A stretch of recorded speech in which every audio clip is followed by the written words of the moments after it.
At the freshman welcome mixer, a girl from the incoming class suddenly cornered my childhood best friend, David, who has autism. "Hey," she said, loud enough for everyone nearby to hear. "Aren't you going to explain why you were touching my thigh just now?" And right on cue, the glowing text floated into view before my eyes. Those flickering, semi-transparent comments that only I could see.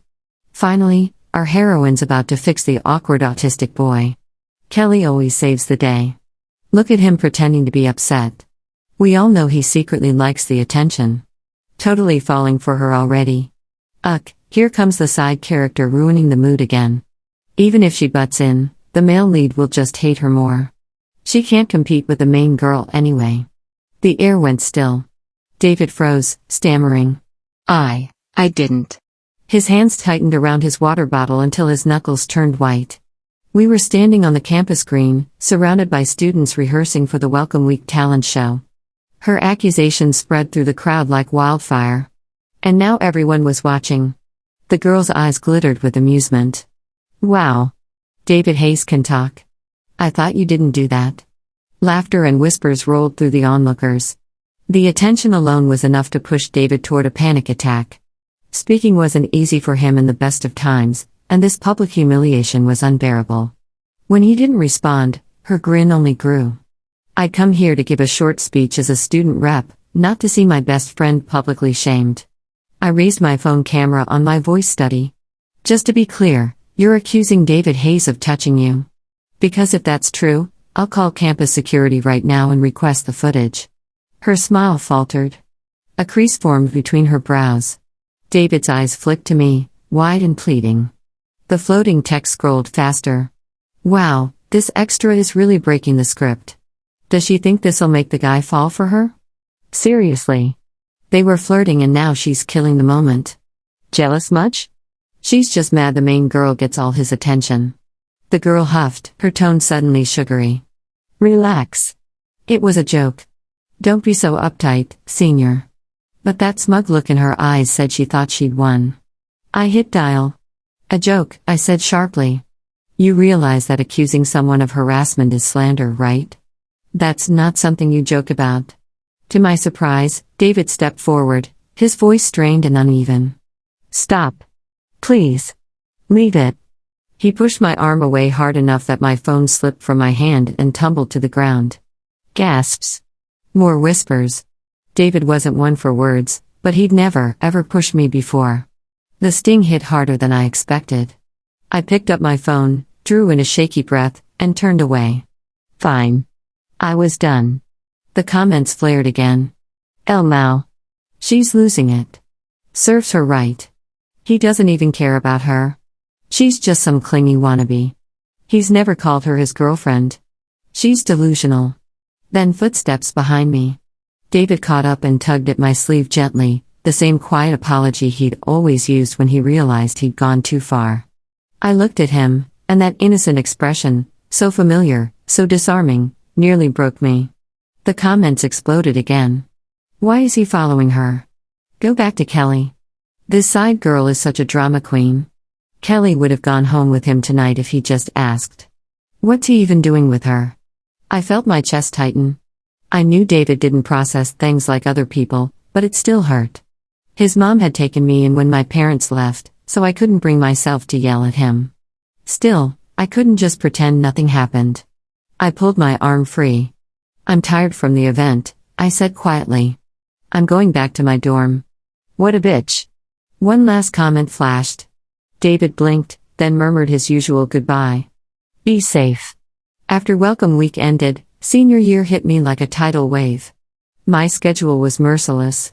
I'd already secured a spot in a prestigious grad program, but there were still loose ends to tie up a project with my undergrad mentoring, meetings with my new advisor, and countless late nights in the lab. I tried to focus on work. Anything to stop replaying the look on David's face from that day. Every now and then, I'd overhear people gossiping about the freshman goddess chasing after the brilliant upperclassmen. I didn't have to ask who they meant. Then one evening, my phone rang. Mrs. Hayes's voice trembled on the other end. Laura, I'm worried. David hasn't come home, and he forgot his medication. He's been so withdrawn lately. Please, can you take his pills to him? I didn't need her to explain further. I grabbed my bag and ran straight toward the art building. But when I reached the studio, his easel stood empty. A guy I vaguely recognized glanced up from his sketchpad with a smirk. Well, if it isn't David's little girlfriend. He's not here, sweetheart doesn't hang around this place much anymore. Cold dread crawled up my spine. The international art competition was in 2 weeks. There was no reason for him to be missing studio time.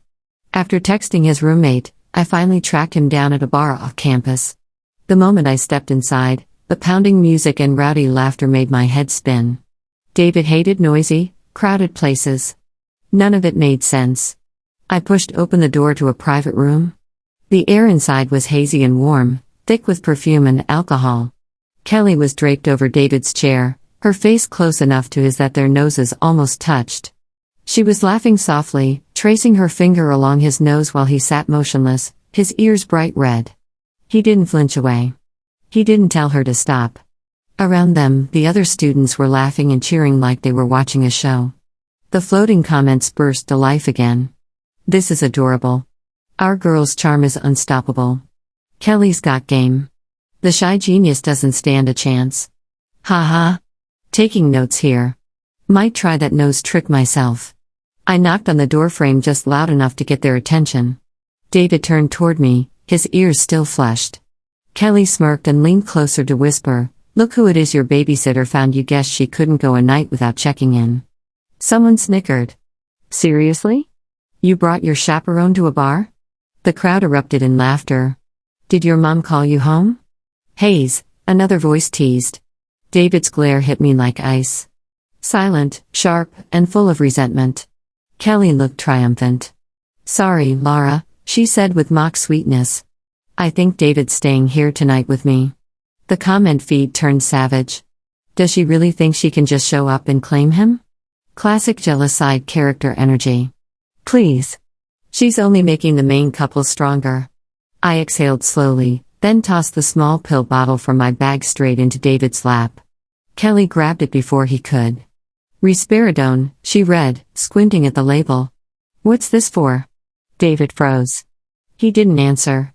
Instead, he bent to check the contents of my bag that had spilled onto the floor, avoiding my gaze completely. He didn't have to tell me. I already knew what would happen if he skipped his dose. The memories slammed into me years ago when Mrs. Hayes had to leave town. Suddenly, I'd gone to their house to check on him, only to find him on the bathroom floor. His skin was pale, his expression empty, his hands steady as he carved shallow lines into his own body with a utility knife. There was no pain in his eyes, no fear, just blank detachment. I tackled him, grabbing the blade with my bare hands to stop him. I still carried the scar on my palm, a pale reminder of that night. Since then I'd never gone anywhere without a spare bottle of his medication, and David knew that. Kelly smirked, her voice dripping with mockery. David, this isn't that kind of pill, right? Wow, Laura must really care about your personal needs. You should probably thank her. Her gaze flicked downward with a sly grin. I mean, you did say you two were just friends. That's some next-level friendship. My field of vision filled with glowing text. Kelly is a queen. She's so savage. Finally, someone said it. I frowned, not understanding what was so entertaining about this. I'd done what I came to do. It was time to leave. As I turned to go, David suddenly stood up. Wait, he said quietly. I'll walk you back. Guilt, maybe, or his attempt to make things right. Kelly's smile faltered just slightly, though she hid it behind another playful smirk. The comments rolled in fast. Ugh, not her again. She's literally ruining every scene. Can the side character disappear already? She's exhausting. Don't worry. The plot's about to move. The male lead's gonna give up the international art competition for the female lead, stay in town for grad school, and the side chick will end up transferring, get crushed by her professor, and kill herself. Then we get the happy ending we deserve. I froze, staring at the words hovering in the air, my pulse hammering. Kelly rose from her seat and slid between us, her tone suddenly sweet. Hey, remember our deal, she said, loud enough for the others to hear. You lost the bet, so you owe me tonight. Don't think you can back out now. The laughter that followed was cruel, echoing through the dim room. David's face flushed red. He glanced at me helplessly, his mouth opening but no words coming out. I exhaled. You don't have to walk me. I can get back on my own. Then, before turning away, I met his eyes. We're still applying to Stanton University together, right? That was the plan. Always had been. I was already guaranteed a spot. All David needed was a solid entry for the art competition, and his acceptance would be a done deal. He was brilliant, but life hadn't been kind. His mother's illness had kept him from competing for 2 consecutive years. I could have gone to Stanton for undergrad, but I'd chosen to stay at this school for him, and he knew it. We had promised we'd go to grad school together. I couldn't accept that everything the comments said, their scripted, heartless predictions, could actually come true. David nodded, firm and deliberate. Relief swept through me. The comments were just noise. None of that nonsense would happen over the next few days. I buried myself in lab work, keeping one eye on the calendar. When the last day for the competition submissions arrived, I texted him just to make sure he'd sent his portfolio. After a long pause, his reply came a single okay emoji. I smiled faintly, tension leaving my chest. But later that evening, as I was reading a paper, the glowing words appeared again. The male lead just got a call from our girl. Look how fast he's running to her. Kelly's such a genius, pretending to be in trouble to test his love. This is it. Once they meet, they're finally going to confess. My stomach dropped. I grabbed my phone and called David. It rang twice, then went to voicemail.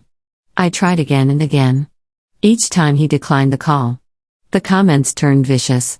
Why's this desperate girl blowing up his phone right now? She's so obsessed. Can't she tell he's busy with a real heroine? She needs to move on. She's not part of this story. The words on my screen blurred as tears stung my eyes. Hours later, my phone finally buzzed. It was a text from David. I think staying here for my master's is a better fit for me. I checked the clock past midnight. The competition deadline had come and gone. Everything the comments had predicted had happened. The next morning, I found myself standing at the Hayes' front door. I'd poured so much into this grad school plan, worked my fingers to the bone. Even someone with infinite patience would have snapped by now. How dare he just back out? I didn't expect to see Kelly lounging in the living room, acting like she owned the place. Laura. Here to see David, she chirped, hopping to her feet. I'll get him for you. She started heading toward his room, ready to announce my arrival. A floating comment flashed in my vision. Our girl is here to rattle the side character again. Ha ha. I inhaled sharply, stepped past Kelly, and knocked 3 times on David's door before pushing it open. He was halfway into a shirt, frozen in surprise. Kelly squealed behind me. Laura. Seriously. He's got no privacy. The comments erupted again. What a bossy side character trying to show off how close she is to him. In truth, David's door had never had a lock. Mrs. Hayes was terrified he might have an episode and had kept it open. I'd always entered like this, careful not to disturb him while he painted. I cut straight to the point. David, we had a deal. Stanton University together. What gives you the right to just back out? He avoided my gaze, tucking his shirt on slowly. Kelly jumped in, fake sympathy dripping from her voice. Laura, don't blame him. If I hadn't been hassled by those idiots, he wouldn't have missed the deadline. I wasn't talking to you, I said flatly, my words sharp. Don't flatter yourself. David frowned. Laura, don't be mean to her. This isn't about her. I almost laughed, though it came out bitter. Fine, then answer me. Why? Why break your promise? Was it because she had a problem? She couldn't fix herself, so you had to step in? He still wouldn't meet my eyes. He knew I was right. Mrs. Hayes appeared from the kitchen. Laura, what's all the shouting? Before I could respond, Kelly interjected. Laura, David has his own plans. You shouldn't try to tie his future to yours. The comments went wild. Protective mode activated. I leveled my gaze at David. Am I forcing you? Did I make you apply to Stanton? He stayed silent for a long moment, then finally muttered, I want to stay here. My chest went cold. He hadn't answered my question. He had betrayed me. Kelly's triumphant smile returned. See, Laura, you can't always expect him to bend for you. You'll ruin his future. Her tone was sickly sweet. He's a genius. He knows what's best. David said nothing. Silence is agreement. Mrs. Hayes's expression tightened. Lara, we're proud you got into Stanton. But if David wants to stay, you need to respect that. He's not a child anymore. You can't always manage his life for him. You two need to be mindful of appearances. My heart turned to ice. My parents had been absent for most of my life. Mrs. Hayes had been my family. Warmth, dinners, care. I dedicated myself to protecting David, shielding him from bullies and cruelty. For over a decade, my future had been planned around him, and she knew it. She knew about our stand-in plan. Yet now I was a burden in her eyes. The comments celebrated. Even his mom sees Kelly as the main girl. Sighed. Chick's useless. The main heroine wins again. Pale face incoming. Finally, drama done right. Then I noticed something new. Ever since David spoke, Mrs. Hayes hadn't taken her eyes off Kelly. Her expression was a mixture of surprise and delight. She could see the difference in how David treated this girl. Without hesitation, she had already chosen him. And Kelly. All my strength drained away. After all these years, I was still just an outsider. This wasn't my family. I didn't want it anymore. Fine, I said, my voice hollow. From now on, David is no longer my problem. I had always let Mrs. Hayes try to orchestrate something between David and me, never resisting. I craved a real family, a sense of belonging. Even if my feelings for David were always more protective sister than romantic. But now it was clear David didn't need me anymore. With that, my debt to her was done. The Hayes family would never be mine. The hope I'd clung to for so long was nothing but a childish fantasy. I left their house with a hard resolve. Pulling out my phone, I sent a message to my academic advisor. I was officially withdrawing my application for the graduate program I'd worked so hard to secure. Then I contacted someone I hadn't reached out to in years. Dad, I want to apply to a graduate program abroad. Can you help me? Just this once? After my mother's sudden death, my father had remarried quickly. I knew his business was thriving, but I'd never felt a real connection to him or his new family. Every new year he sent perfunctory greetings, half-hearted attempts to make up for the absent father he'd been. My mentor had once offered to recommend me for a PhD abroad under his former professor. Disappointed when I chose Stanton instead. This time I would prioritize only my future. His reply came almost immediately. Lara, have you picked a school? This is incredible. Of course I'll support you. Within moments, he called. Lara, I had no idea you were aiming for such a top-tier program. That's my girl. So brilliant.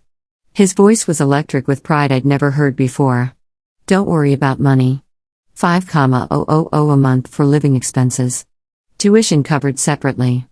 I could barely find my voice. Thank you, I whispered. When I told my mentor, he was overjoyed. Lara, you have the talent and drive. Studying abroad will open so many doors. I'll write your recommendation immediately.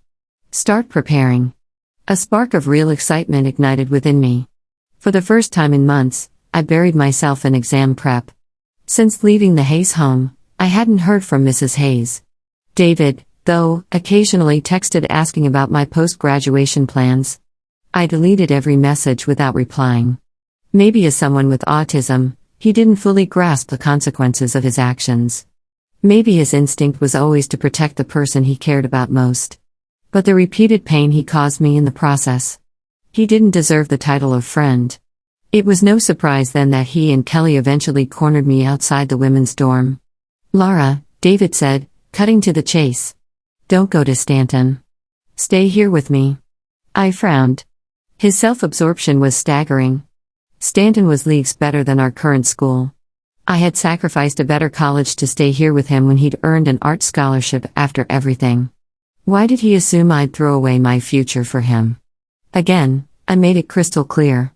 David, I said, each word deliberate. Where I go has nothing to do with you. The comments went wild. WTF? Why is he still chasing her? Drama queen side character strikes again. One more chapter with her and I swear. David stared, stunned. In 16 years, I had never spoken to him with this kind of cold detachment. Kelly blinked, her innocent act masking her manipulation. Lara, don't be upset. The other day was my fault. You two are close, and you don't know anyone at Stanton. Why the grudge? David sighed, seeming to accept her words. Lara, I'm always the one apologizing. When will you stop throwing tantrums? I laughed bitterly. David, you broke a promise. Autism doesn't give you a free pass to hurt people endlessly. His face darkened. I said, I'm sorry. Why keep bringing it up? Just because you cared for me doesn't mean you own me. I caught Kelly's smug expression. She had whispered her poison, but David chose to believe it. They say people with autism live in their own world. Maybe he did, but Kelly had simply articulated the selfish thoughts he'd already had. Years of protecting him suddenly felt meaningless. I refused to waste another word. I pushed past them and headed to the library. Practice exams waited. David opened his mouth, but Kelly stopped him. Let her go. She's just angry. She won't actually leave you. Really? Of course. You and your mom have always been kind to her. She's just venting. She wouldn't truly abandon you.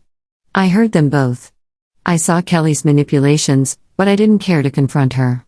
If staying away kept David out of my life, that was victory enough. The comment stream celebrated. Queen Kelly wins side character finally gone. A few dissenting voices appeared. He broke a promise? Any friend would be upset. They were quickly drowned out. No. He did it for the heroine.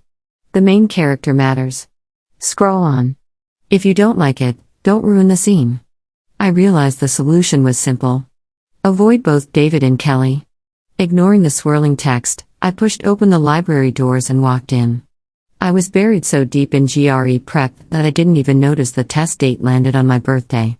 In previous years, Mrs. Hayes would have insisted on a small party.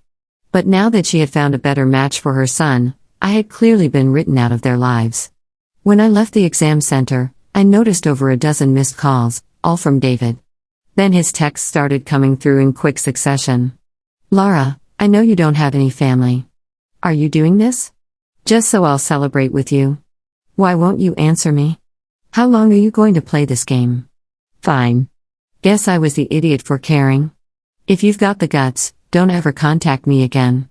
I just stared at the screen, baffled. Had he always been this unstable, or had I just refused to see it? Either way, it wasn't my problem anymore. After the GRE came the TOEFL. Starting late meant I had to work twice as hard, but I was confident in my English and my research background. By December, I had submitted all my applications. That winter, I spent New Year's alone in my dorm. The Hayes home was no longer open to me, and my father's new family didn't have space in theirs. I texted Mrs. Hayes a simple Happy New Year. Her reply came back just as simple. You too. A cold politeness from the woman who had once called me her second child. It hurt, but not as deeply as I expected. I watched a comedy show on my laptop, eating instant noodles while the fireworks outside painted my room with fleeting color. For the first time, being alone didn't feel terrifying. It felt peaceful. Before bed, I saw a new post from David, a photo of him and Kelly under a sky bursting with fireworks. She was clinging to his arm.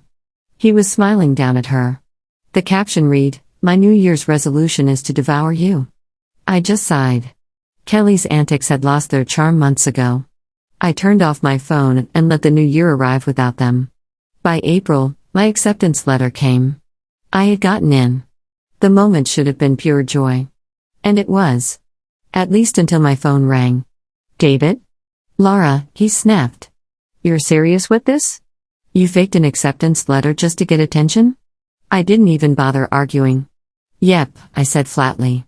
He took it literally, his tone turning smug. Knew it. You couldn't stand to be away from me and Mom. Your advisor told me you withdrew the other applications. Let's just go back to how things were. Unbelievable, David, I said, my voice sharp as ice. Did your diagnosis come with a crown? Because you're not the emperor of my life, he choked, furious. I could hear his ragged breathing through the line before he spat. Kelly was right. We were too good to you. You'll regret this. Then he hung up. Once, I would have been terrified of pushing him too far, afraid an emotional spiral would trigger an episode. But not anymore. His meltdowns, his moods, his pain. They were no longer my responsibility.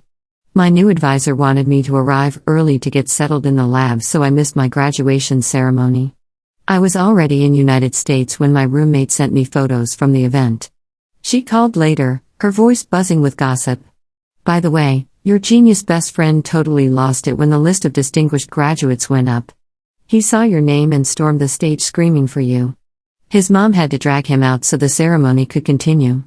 I froze. So he'd finally realized where I'd really gone. But again, his crisis was no longer mine. With my father's financial support, I rented a cozy apartment near campus. My advisor was a kind but demanding man, sharp-witted, and endlessly curious.